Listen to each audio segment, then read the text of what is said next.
Shocker. Imagine my surprise.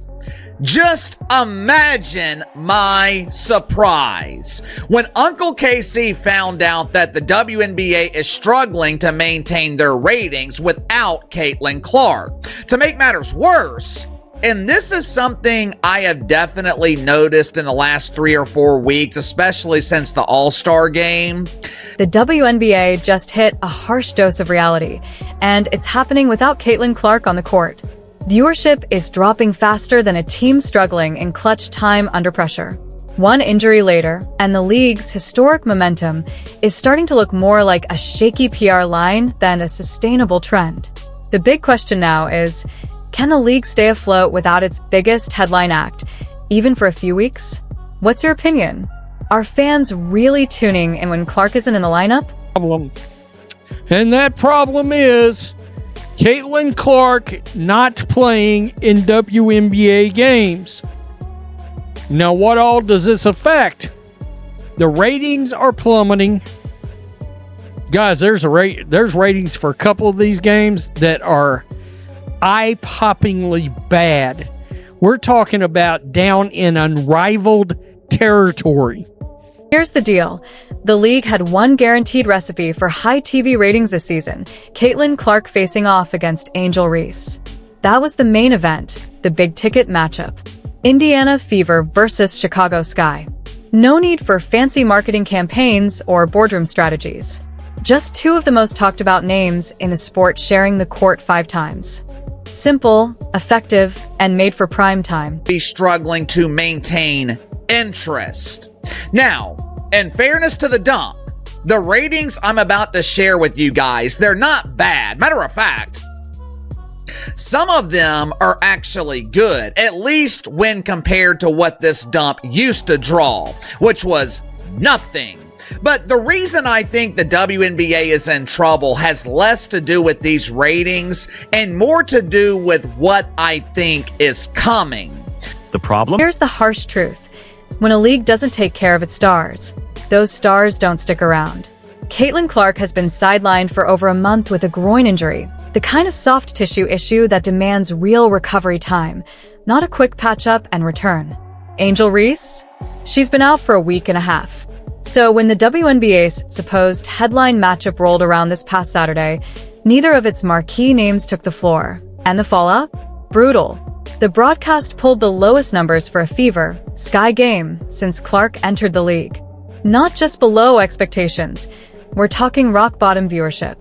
It didn't even match last year's ratings. Out of sight, out of mind, let's break down the numbers. They paint the full picture.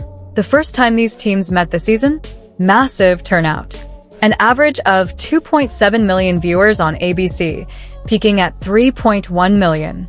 That was a 115% spike over last season's ABC average.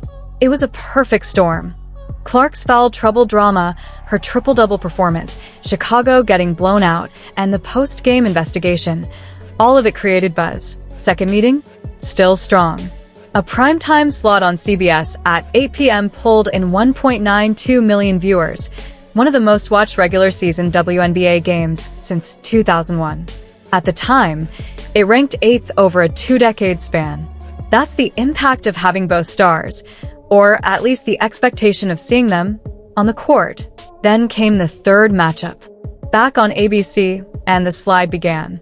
From 2.7 million to 1.9 million, then down to 1.5 million. That's over 1 million viewers deciding, I'm good, and not returning for round 3. And remember, Clark was still playing in that one. Fast forward to this past Saturday. Same primetime window, same network, CBS, same matchup, but a very different outcome. The game didn't even draw 1.4 million viewers. Final tally? Around 1.3 million. That means over 500,000 people chose not to watch without Clark on the court in less than 3 months, from May 22nd to August 10th. This supposed rivalry lost 1.4 million viewers. That's not a routine dip, that's a red alert drop in TV terms. Networks hate that. Sponsors hate that. And you can bet WNBA Commissioner Kathy Engelbert is seriously worried, because here's the bottom line. Without Caitlin Clark, the Fever's national relevance disappears. Fans aren't tuning in for Kelsey Mitchell's isolation plays. They're not planning their weekend around Lexi Hall. And they're definitely not showing up to watch another round of unpredictable officiating.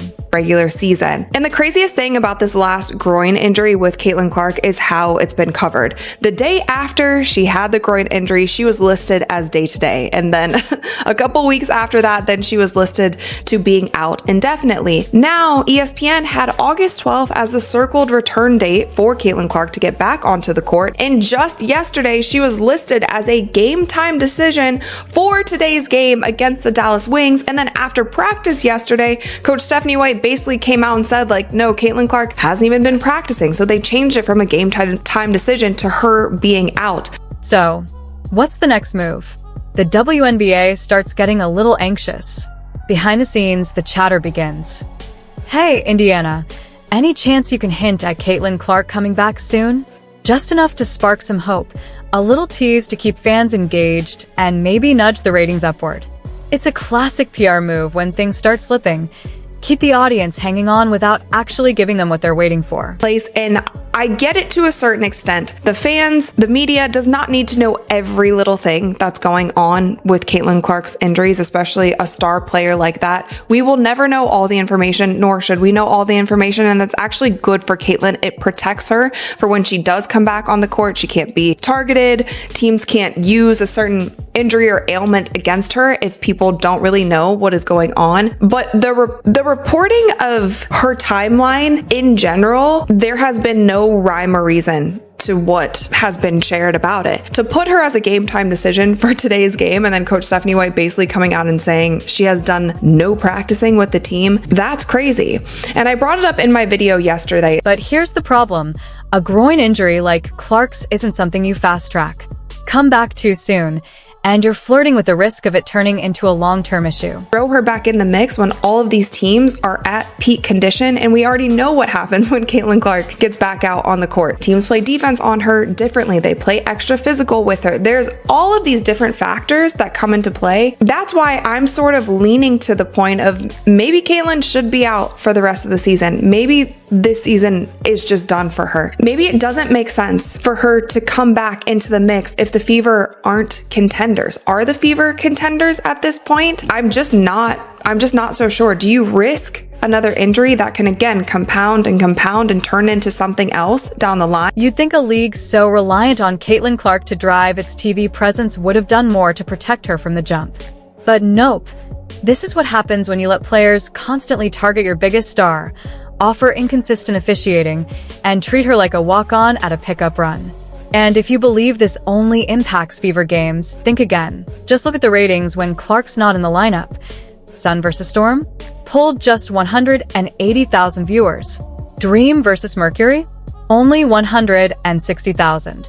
If the league's growth is as explosive as the WNBA and Players Union claim, those games should be pulling 250,000 to 300,000 minimum.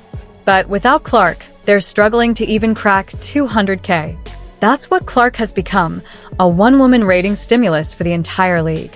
When she plays, the numbers jump. When she sits, the ratings fall off a cliff. The problem? The WNBA saw this coming. The signs were there from day one. Clark, their biggest ratings and marketing asset, has been taking harder hits than NFL receivers and still can't get a call. She's shoved, grabbed, hacked on drives, and the refs just let it play out. Landing space fouls? Ignored. Contact at the rim? Play on. Now imagine if she got the kind of officiating protection someone like Paige Buchers would likely receive.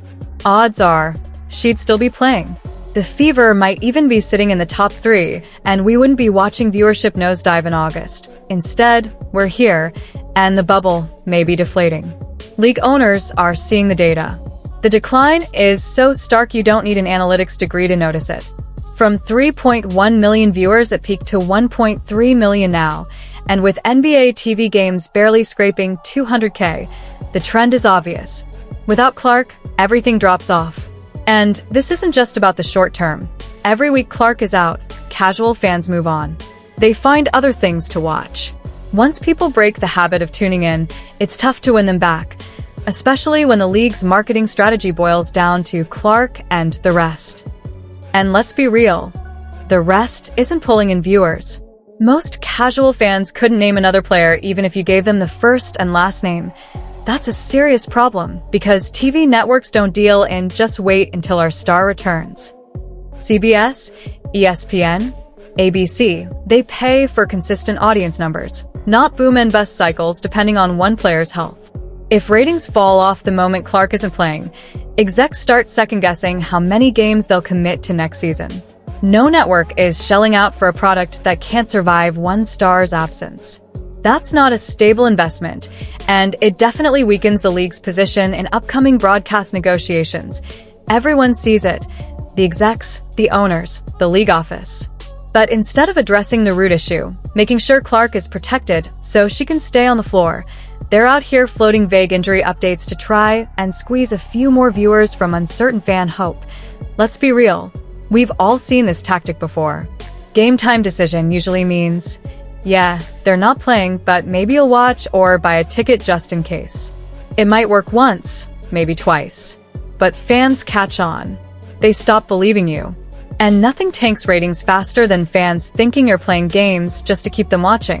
Should not be thrown back into any mix if she doesn't have significant practices under her belt before she goes into game speed. You can try to simulate game speed as much as you want in practice. You will never be able to. Game speed is game speed. There's also a lot more adrenaline, all of these different things pumping when you're playing in front of a sold out crowd that the Indiana Fever do every single night. If I'm their coach, she needs to practice for at minimum a week. At the minimum, she needs to be doing everything in practice for at least a week before you throw her back in the mix. Now you're going to throw her back in the mix when all of these teams are at peak condition. Here's the problem.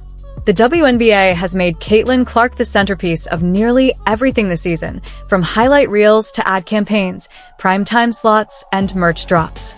And now that she's sidelined, there's not much left to hold attention.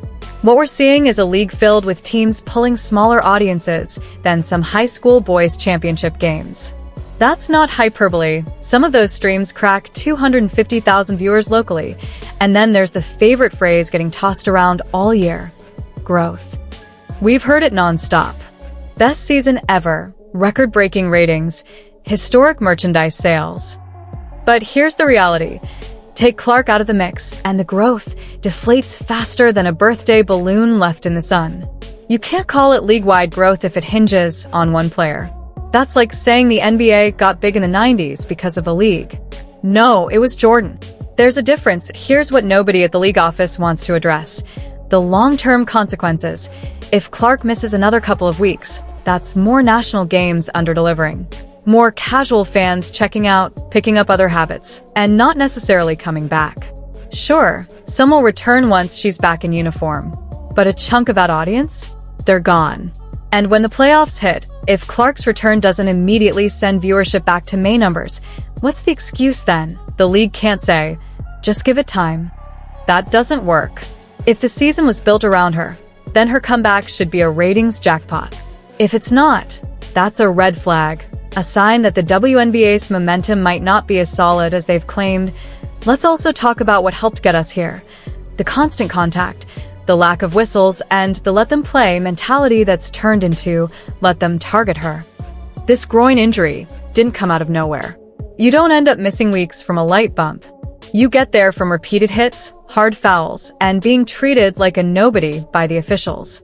If Clark had been reffed like the star she is, chances are she'd still be suiting up, and the Fever would still be competitive. Instead, the league's most marketable product is sitting, the ratings are plummeting, and the media, even the ones that hyped the historic growth, are now poking holes in the narrative. And let's not forget Angel Reese is out too. That rivalry with Clark was the one matchup fans and networks could count on. The league lucked into that story catching fire, but they didn't do enough to protect either player. Now both are hurt, and instead of a marquee showdown, we're getting two mid-tier teams playing for a fraction of the audience. Also, without Clark, Indiana isn't just less appealing, they're significantly worse. The offense doesn't flow, the spacing disappears, and defenses no longer have to worry about a 28-foot pull-up. It's just not compelling basketball for the casual viewer. Nobody's tuning in to watch broken plays, stalled possessions, and turnover-fueled fourth quarters. So, what's the short-term fix? Tease the return. Keep fans on the hook by hinting that Clark's close. Show her courtside. Post clips of her taking light shots in practice. Let people think, maybe next game. It's not a sustainable strategy, but it might buy the league a small ratings bump here and there long-term. Though, the league has a choice. Fix the officiating and protect its stars, all of them, or admit that its entire business model is riding on the health of one player. Because let's call this what it really is, not growth, but dependency. And any league that depends on one athlete to survive is just one injury away from a crisis. The owners see it. The networks see it. Advertisers see it. When one player's absence can sink your top matchup by over 1 million viewers, that's not a Caitlin Clark problem. That's a league problem. And here's the kicker. The WNBA does have other stars.